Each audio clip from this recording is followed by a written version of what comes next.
Hello everyone, स्वागत है आपका नीट यूजी हिंदी .com पे। तो पिछले वीडियो में हमने बात किया था जीव जगत के एग्जाम्पलर के महत्वपूर्ण प्रश्न के बारे में। आज की इस वीडियो में हम बात करेंगे जैविक वर्गीकरण के बहुविकल्पीय प्रश्न के बारे में। ये जो हमारा सीरीज है, ये हम 11वीं और 12वीं दोनों कक्षा की जीव विज्ञान के एग्जाम्पलर के जितने सारे क्वेश्चन है उसको हम कवर करेंगे। तो आज का जो हमारा 11वीं कक्षा की सेकेंड चैप्टर है बायोलॉजिकल क्लासिफिकेशन, जैविक वर्गीकरण, इसके अंतर्गत हम कुल मिला के 12 क्वेश्चन का अध्ययन करेंगे। और इसके बाद जो हमारा चैप्टर होगा वो होगा पादप जगत के बारे में। तो पहला क्वेश्चन है कि सभी यूकैरियोटिक एक कोशिका जीवों का संबंध किससे होता है। क्या क्वेश्चन है, क्वेश्चन को जरा ध्यान से पढ़ेंगे। यूकैरियोटिक और एक कोशिकीय मतलब बोल रहा है कि यूकैरियोटिक और यूनिसेलुलर। तो हम बात करते हैं जहाँ तक यूकैरियोट क्या होता है, जिसमें ट्रू न्यूक्लियस प्रेजेंट होता है। तो ट्रू न्यूक्लियस किस में प्रेजेंट होता है, ये तो प्रोकैरियोटिक है, ठीक है। और जो है ये जो है, तो इसका जो करेक्ट आंसर होगा वो करेक्ट आंसर होगा प्रोटिस्टा। क्या होगा, प्रोटिस्टा इसका करेक्ट आंसर होगा, बी ऑप्शन। नेक्स्ट जो हमारा क्वेश्चन है कि 5 जगत वर्गीकरण किसने प्रस्तावित किया था। तो 5 जगत जो वर्गीकरण है आर.एच. विटेकर ने प्रस्तावित किया था। अब हम जानते हैं कुछ अन्य बारे में। तो जो दो किंगडम क्लासिफिकेशन है, 2 जगत वर्गीकरण वो लिनियस ने दिया था, 3 जगत वर्गीकरण हैकल ने दिया था, 4 जगत वर्गीकरण कॉपलैड ने दिया था, और 5 जगत जो वर्गीकरण है वो किसने दिया था, आर.एच. विटेकर ने। और जो 6 जगत वर्गीकरण है जहाँ पे हम मोनेरा को आर्किया और यू आर्किया में क्लासिफाई किया था, उसको कार्ल वूस नामक वैज्ञानिक ने दिया था। नेक्स्ट जो क्वेश्चन है हमारा, क्वेश्चन नंबर 3, ये है लवणीय क्षेत्र में पाए जाने वाले जीव कहलाते हैं। तो मेथेनोजेन होते हैं वो डंग में पाए जाते हैं, तो लवणीय क्षेत्र में पाए जाने वाले लवण रागी कहलाएंगे। मतलब इसका करेक्ट आंसर होगा बी। थर्मो एसिडोफिल्स जो होती हैं ये अत्यंत गर्म स्थान पे, गर्म झरने, गर्म चाशनी में पाई जाती हैं। और हैलोफाइट्स जो होते हैं ये नमकीन वाले क्षेत्र में, मतलब हैलोफाइट्स जो होते हैं ये बहुत ही बहुत ही कठिन विषम परिस्थिति में पाए जाते हैं। नेक्स्ट क्वेश्चन है अनावृत कोशिका, क्या अनावृत कोशिका बहुनेकित एवं मृत जीव किसके अभिलक्षण हैं। तो ये जो अभिलक्षण है ये अवपंक फफूंदी का एग्जाम्पल है। अब है उच्च पादपों तथा कवकों के जड़ों में पाई जाने वाली जो उच्च पादपों तथा कवक के जड़ में पाई जाने वाली संबंध कहलाता है। तो ये जो संबंध है ये कहलाएगा माइकोराइजा। क्या कहलाएगा, ये माइकोराइजा कहलाएगा। लाइकेन होता है symbiotic association with algae and fungi, मतलब शैवाल और कवक के बीच में जो सहजीवी संबंध होते हैं उसे हम माइकोराइजा कहते हैं। बीजीए हो गया नील हरित शैवाल, माइकोराइजा हो गया, और फर्न जो हो गया एक प्रकार की पादप हो गई। नेक्स्ट जो हमारा क्वेश्चन है बोल रहा है कि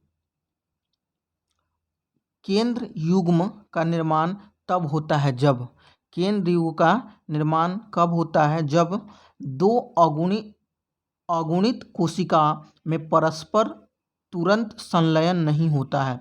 मतलब ये बोल रहा है कि जब 2 अगुणित जो कोशिका है उनका संलयन कब नहीं होता। तो इसका जो करेक्ट आंसर होगा वो होगा बी। नेक्स्ट है कंटेजियम वाइवम फ्लूइडम किनके द्वारा प्रस्तावित किया गया था। तो कंटेजियम जो वाइवम फ्लूइडम है वो एम.डब्ल्यू. बेंजेरिनिक के द्वारा प्रस्तावित किया था। देखिए जो फर्स्ट जो क्वेश्चन है डीजे इवानोव्स्की, इसने किया था तंबाकू में पाए जाने वाले टीएमवी वायरस को इसने खोजा था। स्टेनले ने क्या किया था, टीएमवी को क्रिस्टलीकृत किया था। और रॉबर्ट हुक ने क्या किया था, सेल का डिस्कवरी किया था। अब नेक्स्ट क्वेश्चन है माइकोबायोंट और फाइकोबायोंट किस में पाए जाते हैं। माइकोबायोंट और फाइकोबायोंट किस में पाए जाते हैं। तो जो माइकोबायोंट है और फाइकोबायोंट जो है वो लाइकेन में पाए जाते हैं। लाइकेन क्या होता है, सिम्बायोटिक एसोसिएशन बिटवीन माइकोबायोंट और फाइकोबायोंट।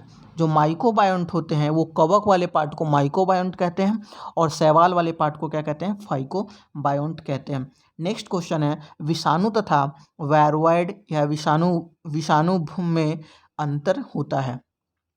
विषाणु तथा वायरॉइड में अंतर बता रहा है। तो इसका जो अंतर होगा ये क्या होगा, फर्स्ट इसका करेक्ट आंसर होगा, वायरॉइड में प्रोटीन आवरण नहीं होता है लेकिन विषाणु में यह आवरण पाई जाती है। आपको विषाणु के बारे में कुछ बताते चले कि विषाणु को ना तो सजीव में रखा जाता है ना कि निर्जीव में रखा जाता है, ये सजीव और निर्जीव के बीच की कड़ी मानी जाती है। ठीक है,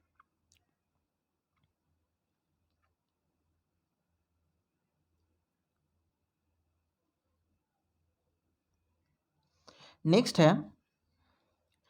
पूछ रहा है कि कवकीय अलैंगिक चक्र के संदर्भ में घटनाओं के सही क्रम में चयन करना है। इसमें क्या करना है, घटनाओं के सही क्रम में चयन करना है। तो इसका जो जो करेक्ट आंसर होगा वो होगा सी, मतलब कोशिकीय द्रव्य लयन होता है पहले, फिर केंद्रक का संलयन होता है और फिर क्या होता है, अर्धसूत्री विभाजन होता है। नेक्स्ट क्वेश्चन है कि विषाणु अकोशिकीय जीव होते हैं, मतलब जो विषाणु होते हैं वो अकोशिकीय जीव होते हैं जब तक वो होस्ट के अंदर एंटर नहीं करते हैं, लेकिन पोषण कोशिका का एक बार संक्रमण करने के बाद वो अपनी प्रकृति बना लेते हैं। विषाणुओं के का संबंध निम्नलिखित में से किस जगत के साथ माना जाता है। अगर आपने 5 जगत क्लासिफिकेशन पढ़ा होगा, उसके एक ड्रॉबैक्स में आता है कि ये 5 जगत वर्गीकरण में विषाणु को कहीं स्थान नहीं मिला। तो विषाणु को क्या है, किसी जगत के वर्गीकरण में ये नहीं आएगा, इसलिए इसका आंसर होगा उपयुक्त में से कोई नहीं, इसलिए इसका करेक्ट आंसर डी होगा। नेक्स्ट जो हमारा क्वेश्चन है, ये क्वेश्चन बहुत ही इंपॉर्टेंट, बहुत ही मज़ेदार क्वेश्चन है, आप लोग इसे जरूर लगाइएगा। क्वेश्चन है, फाइकोमाइसिटीज के सदस्य पाए जाते हैं। अब फाइकोमाइसिटीज के सदस्य के बारे में यहाँ पे क्या बोल रहा है, यहाँ पे उसकी विशेषताओं के बारे में बता रहा है कि फाइकोमाइसिटीज में क्या क्या पाई जाती हैं। तो देखिए, फाइकोमाइसिटीज क्या, हाँ, जलीय आवास में भी पाई जाती है, मतलब इनका हैबिटेट, सड़ी गली लकड़ पे भी पाई जाती है, नम तथा आर्द्र स्थानों पे भी पाई जाती है, और पादपों पर अविकल्पीय पराजीवी की तरह भी ये काम करता है। मतलब जितने सारे ऑप्शन हैं ये सब क्या है, सही है भाई। तो ये होगा उपयुक्त में से सभी।